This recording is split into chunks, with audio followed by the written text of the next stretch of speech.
बिस्मिल्लाहिर्रहमानिर्रहीम अस्सलाम वालेकुम स्टूडेंट्स। हमने फ़र्स्ट ईयर की फ़िज़िक्स न्यू बुक का चैप्टर 5 स्टार्ट किया था और उसमें आज हमारे पास टॉपिक है topic 5.6 strain energy in deformed materials. ये टॉपिक आपके पास एक लॉन्ग क्वेश्चन है और आप इसको तमाम स्टेप्स को फॉलो करते हुए एज अ लॉन्ग ही प्रिपेयर करेंगे। तो इसको स्टार्ट करते हैं। तो टॉपिक है हमारे पास strain energy in deformed materials. अब स्टूडेंट्स, डिफॉर्म मटेरियल क्या होते हैं? जब भी आप किसी मटेरियल पर फोर्स लगाते हैं या स्ट्रेस लगाते हैं और आफ्टर अप्लाइंग द फोर्स वो चीज़ उस स्ट्रेस को एक्सेप्ट करती है और उसकी लेंथ, शेप या साइज़ में किसी तरह से कोई तब्दीली लाने से आप उस मटेरियल को डिफॉर्म कर सकते हैं। जैसे अगर आपके पास ये कोई बॉडी है और इसका यहाँ पर कुछ पार्टिकल्स प्लेस हुए हैं। आपको पता है हर चीज़ नंबर ऑफ़ एटम्स पार्टिकल से मिलकर बनी हुई है। तो यहाँ पर अगर हम इसके किसी एक पॉइंट की बात करते हैं, फॉर एग्जांपल मैं सिर्फ इसको कंसिडर कर रही हूँ और इसकी एक इक्विलिब्रियम पोजीशन है। अभी ये बिल्कुल इक्विलिब्रियम पे है, इसकी डिस्प्लेसमेंट नहीं हुई, ये अपनी जगह से नहीं हिला और मैं क्या करती हूँ, इसको डिस्प्लेस करवाती हूँ। अब डिस्प्लेस करवाने का मतलब है मैं इस पर स्ट्रेस लगा रही हूँ और स्ट्रेस लगाने से ये यहाँ पे था तो डिस्प्लेस होकर थोड़ा सा आगे चला जाता है। तो हमने इसको इसकी इक्विलिब्रियम पोजीशन से डिस्प्लेस करवा दिया। अब जब ये यहाँ से इस पॉइंट पर या इस पोजीशन पर आया है तो इसने अपने अंदर एक एनर्जी स्टोर की है और वो जो एनर्जी इसने स्टोर की है उसको हम कहते हैं कि ये हमारे पास पोटेंशियल एनर्जी है और उसी पोटेंशियल एनर्जी को हम स्ट्रेन एनर्जी कहते हैं। अब ये जो स्ट्रेन एनर्जी है ये किसके इक्वल होगी?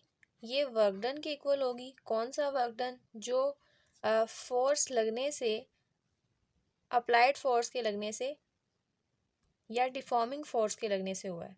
यानी जो पॉइंट है हमारे पास, पार्टिकल वो इधर से इधर मूव कर गया तो इस डिस्प्लेसमेंट में जितनी फोर्स लगी, उसने जितना वर्क किया, ये एनर्जी उस वर्क के इक्वल होगी।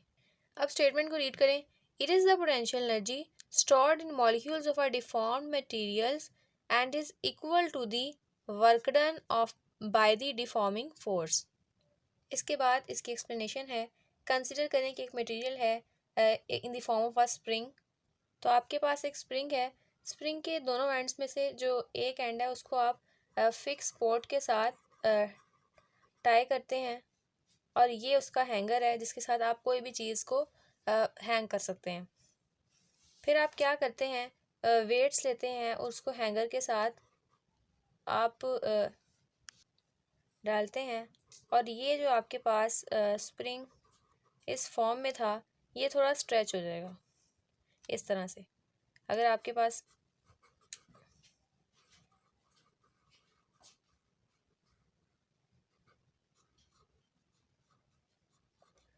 ये आपके पास उस हालत में जब आपके पास कोई भी वेट स्लॉट आपने अंदर ऐड नहीं किया था, उसके बाद आप ऐड करते हैं और ऐड होने के बाद आप देखते हैं कि ये नीचे की तरफ डिस्प्लेसमेंट कवर करता है या ये हम कहेंगे कि ये थोड़ा सा डिफॉर्म हो जाता है। तो याद रखिएगा स्टूडेंट, इसकी लेंथ, डिफॉर्म की लेंथ आपने ओरिजिनल की निस्बत ज़्यादा बनानी है। इसको थोड़ा सा स्ट्रेच फॉर्म में करना है और इसके अंदर वेट्स ऐड करने हैं। ये वाला कॉलम आपके लिए ऑप्शनल है, अगर आप ना भी करना चाहें सो इट्स ओके। एक सिंपल और उसके बाद ये मैंने आपको सिर्फ ये शो करवाया कि हम थोड़ी देर के बाद उसमें वेट डालते हैं और वेट डालते ही उसमें जो एक्सटेंशन होती है उसको यहाँ पर शो करवाया गया है। अब देखिए यहाँ क्या लिखा है कि एक material in the form of a spring, it is stretch by a force F.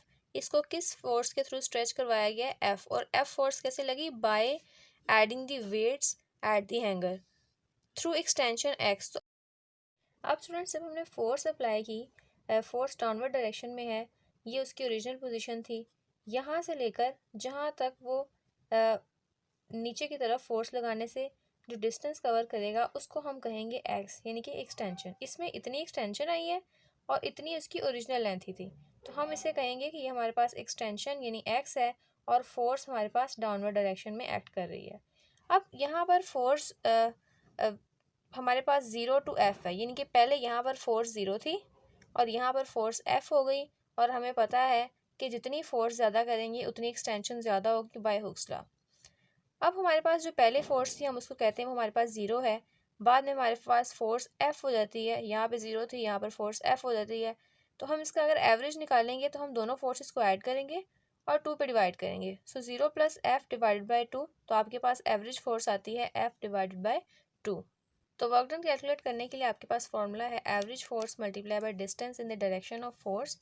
तो वर्क डन को W से रिप्रेजेंट करेंगे, average force F AV average को रिप्रेजेंट कर रहा है, और in the direction of force ने कितना डिस्टेंस कवर किया वो आपके पास एक्सटेंशन यानी कि x है। अब स्टूडेंट्स F यहाँ पर फोर्स है, और जहाँ पर फोर्स और एक्सटेंशन दोनों आ जाएं, आपने इसके लिए एक लॉ पढ़ा है जिसे आप कहते हैं हुक्स लॉ। हुक्स लॉ क्या कहता है कि F = kx।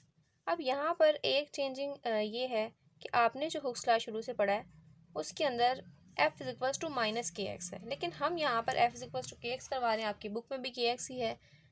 तो जो हम नेगेटिव साइन वाला हुक्स लॉ पढ़ते हैं, जो नॉर्मली हमारे पास स्टेटमेंट है उसकी ओरिजिनल, वो डिस्प्लेसमेंट कवर होता है जब रीस्टोरिंग फोर्स एक्ट करती है। लेकिन मैं यहाँ पर पॉजिटिव साइन इसलिए इस्तेमाल कर रही हूँ क्योंकि ये रीस्टोरिंग फोर्स नहीं है, ये जस्ट एक एक्सटर्नल फोर्स है जिसने डिस्प्लेसमेंट कवर करवाया, और एक्सटर्नल फोर्स और डिस्प्लेसमेंट दोनों सेम डायरेक्शन में है। जब भी एक्सटर्नल फोर्स और डिस्प्लेसमेंट सेम डायरेक्शन में हो तो हम कहते हैं कि उसने पॉजिटिव चीज़ ने वर्क किया। या दूसरी रीज़न इसकी ये भी हम कह सकते हैं कि हम यहाँ पर एनर्जी स्टोर्ड कैलकुलेट कर रहे हैं। जब हम एनर्जी स्टोर्ड की बात करते हैं तो इसका मतलब है कि एनर्जी एक स्केलर क्वांटिटी है। स्केलर क्वांटिटी में हम डायरेक्शन को डिस्कस नहीं करते, हम सिर्फ और सिर्फ मैग्नीट्यूड को डिस्कस करते हैं, सिर्फ मैग्नीट्यूड हमारे लिए मैटर करता है। तो इसलिए हम पॉजिटिव साइन ही यूज़ करेंगे जो कि हमारे पास एनर्जी स्टोर्ड को रिप्रेजेंट करेगा। देखिए स्टूडेंट्स, अगर आपके पास ये कोई स्प्रिंग है और यहाँ पर स्लॉटेड वेट्स ऐड हैं, आपके पास वेट्स इस डायरेक्शन में फोर्स लगा रहे हैं, और यहाँ से यहाँ तक जो डिस्प्लेसमेंट कवर हो रहा है वो भी आप देख रहे हैं कि नीचे वाली डायरेक्शन में कवर हो रहा है। तो फोर्स और डिस्प्लेसमेंट, फोर्स F और डिस्प्लेसमेंट x दोनों सेम डायरेक्शन में है, तो इसलिए हम यहाँ पर पॉजिटिव साइन यूज़ करते हैं। नॉर्मली जब हम रीस्टोरिंग फोर्स की बात करते हैं तो जिस डायरेक्शन में फोर्स एक्ट करती है, डिस्प्लेसमेंट उसकी ऑपोजिट डायरेक्शन में कवर होता है ताकि वो उसको रीस्टोर कर सके। तो इसलिए हम यहाँ पर पॉजिटिव साइन यूज़ करें। होपफुली आपको ये क्लियर हो गया होगा। तो यहाँ पर हम फोर्स की वैल्यू पुट करवाते हैं kx divide by 2 multiply by x। x यहाँ पर 2 हैं, मल्टीप्लाई करवाएं kx² डिवाइडेड बाई 2, और यही आपके पास वर्क डन है जो आपको कैलकुलेट करना था। आप इसको ऐसे भी लिख सकते हैं और 1/2 को सेपरेट करके लिख सकते हैं। दोनों टर्म्स बिल्कुल ठीक हैं और ये सेम ही चीज़ें हैं। तो ये जो वर्क डन है, जैसे हमने स्टेटमेंट में पढ़ा, ये work done by the stretching force किसके बराबर है? स्ट्रेन एनर्जी के, और वो स्ट्रेन एनर्जी पोटेंशियल एनर्जी के इक्वल है जो उसके मॉलिक्यूल्स के अंदर स्टोर हुई थी। इसके अलावा यहाँ पर एक ग्राफ ड्रॉ किया गया है फोर्स और एक्सटेंशन के दरमियान। आप ग्राफ की हेडिंग देके लास्ट पे या दरमियान में इस ग्राफ को ड्रॉ कर सकते हैं। एक्स एक्सिस पे आपने एक्स यानी डिस्प्लेसमेंट लिया है, वाई एक्सिस पे आपने फोर्स ली है, और आप फोर्स और डिस्प्लेसमेंट जब ये दोनों डायरेक्टली प्रोपोर्शनल हैं। डायरेक्टली प्रोपोर्शनल का मतलब होता है कि ये दोनों एक दूसरे के साथ लीनियरली रिलेटेड हैं, तो इन दोनों के दरमियान जो कर्व आएगी वो बिल्कुल स्ट्रेट लाइन कर्व होगी इस तरह। तो ये आपके पास आउटपुट कर्व है। आप क्या करते हैं, इसको एक्स्ट्रा ड्रॉ कर लेते हैं, एक पॉइंट को लेके उसको इधर भी ड्रॉ कर लें और इधर भी ड्रॉ कर लें। तो ये जो आपके पास शेडेड एरिया है ये किसके इक्वल है? एरिया ऑफ द ट्रायंगल के, और एरिया ऑफ द ट्रायंगल आपने अभी कैलकुलेट किया 1/2 kx²। आप इन पॉइंट्स को नाम दे दें अपनी मर्ज़ी से। ओ बुक में आपके P और Q दिए गए हैं तो मैं भी यही यूज़ कर रही हूँ। तो अब यहाँ पर आप लिख सकते हैं कि एरिया वर्क डन किसके इक्वल है?